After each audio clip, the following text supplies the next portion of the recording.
مساء الخير أعزائي المشاهدين. أهلا ومرحبا بكم في أولى حلقاتكم ببرنامج بالمصري استريح. البرنامج دوت منكم وليكم وعشانكم. البرنامج ده بنتكلم فيه عن كل حاجة بتشغلنا، بتشغل كل مصري في كل مكان. بنتكلم على قضايا كتير بتشغل بالنا، بننزل ونتكلم ونسمع بعضنا عشان نوصل صوتنا للمسؤولين ويعرفوا ايه هي معاناتنا، ايه هي معاناة المصري، ايه اللي بيعاني منه، ايه المشكلات اللي بيحس بيها، ايه المعوقات اللي بتقابله عشان اصلا يوصل صوته ليهم. تعالوا معانا نشوف ونسمع مع الأستاذة أميرة الشريف لما نزلت الشارع وسمعت من الناس قالوا لها ايه. اتفضلوا معانا. احنا نزلنا النهارده الشارع بين الناس نشوف الناس بتشتكي من ايه ومفهومهم ايه عن الفساد. مساء الخير. مساء النور يا حبيبتي. ممكن اتعرف بحضرتك؟ مدام لبنى.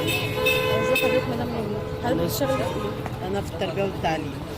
في التربيه والتعليم. طب حضرتك احنا بنسمع كتير اليومين دول عن كلمه فساد. بنسمع كلمه فساد كتير. يعني ايه فساد من وجهه نظر حضرتك؟ موجود في كل حتة. موجود مثلا في عند الباعة اللي هم بيزودوا الحاجة علينا.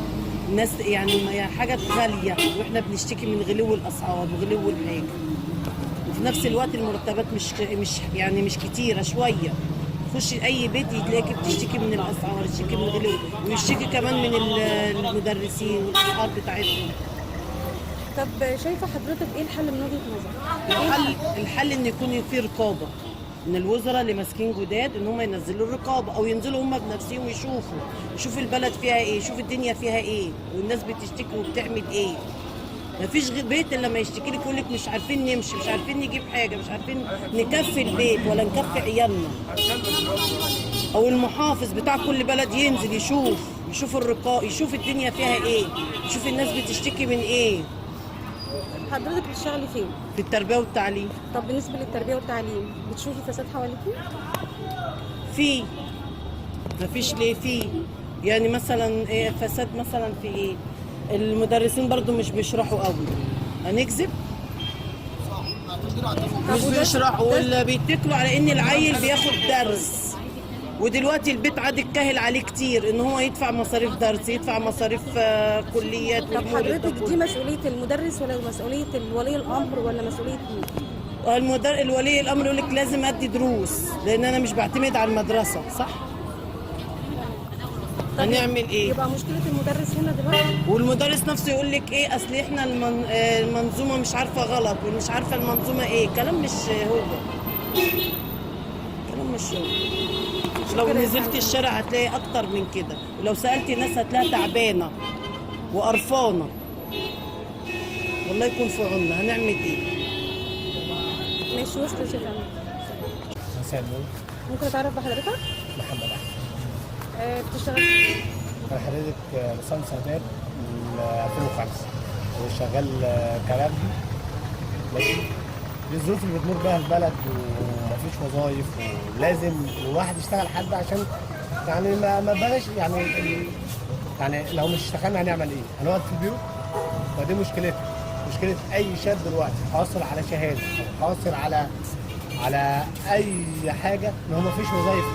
والسبب ماشي لا اما الوسائط اللي احنا كلنا بنسمع عنها ناس. يعني ده الفساد ده انت شايف ان ده فساد؟ الفساد ليه كذا اتجاه وفي كذا نوع من انواع الفساد. ماشي. فساد في غلاء الاسعار اللي احنا بنناقشه دلوقتي، فساد في اعطاء الحق وكل من لا يستحق، دي وظائف فساد اداري. ماشي. فساد في حياه دنيويه اللي احنا بنشوفه، اذا كان من التجار ولا من المسؤولين ولا من حاجات كتير قوي. بتواجه الفساد ازاي؟ انت بتواجهه وانت شايفه حواليك في كل للاسف مكان. للاسف اي انسان ماشي بده يواجه الفساد دوت يتقلب ضده. ازاي مثلا؟ احنا شفنا كام مسؤول وكام اعلامي اتكلم على الفساد دوت، وللاسف يعني كلمته اتحجبت عن الراي العام اللي هو يسمعها. ممكن قد يكون تقاضى كمان، بس لازم يوصل صوت. وللاسف هو بيوصل صوته بس بعد مفيش مقابل لتوصيل صوته. يعني بيوصل صوته، قبل ما يوصل صوته والحاجه اللي هو عايز يقولها مش للاسف هو بيتحجب عن الشعب. الناس مش هتعرف عنه حاجه. عايزنا ياما يعني في الفتره الاخيره ديت شفنا مسؤولين اللي حصل لهم، مسؤولين. دورك كمواطن انت بتواجه الفساد ازاي؟ ما هي نفس السؤال دوت انا قلت لك عليه. اي انسان بده يواجه الفساد اللي احنا فيه للاسف ماشي، ان هو ما بيقدرش يوصل صوره حد. زي ما بيقولوا مثلا ليه ظهر ما يضربش على بطنه، هو نفس الحوار دوت. مش اي حد عارف يوصل صوره، لان المسؤولين للاسف احنا نفسنا في بلد تتكلم عن الديمقراطيه، والديمقراطيه اصلا مش موجوده، احنا بنسمع عنها بس. اما في الحقيقه مفيش ديمقراطيه اصلا في البلد. احنا بنحترم كل الناس، كل يعني شايف الحل في المسؤولين. الديمقراطيه، نطبق الديمقراطيه صح في البلد.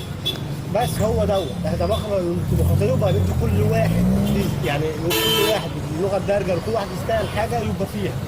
مش هجيب واحد مثلا يبقى مدرس ابص الاقيه او مهندس الاقيه شغال في شركه نظافه. طب ايه الاستفاده من تعليمه؟ ايه الاستفاده من السنين اللي احنا قضيناها في التعليم؟ فدي اللي احنا بنتكلم فيه. التعليم مفيش تعليم دلوقتي. ممكن تسال واحد في الجامعه ولا في بلاش الجامعه، في الدبلوم مثلا، اي سؤال ما يعرفوه. في الاعدادي ما يعرفش يكتب اسمه. طب ايه اللي جاب دوت؟ ايه اللي السبب في دوت؟ شكرا لك.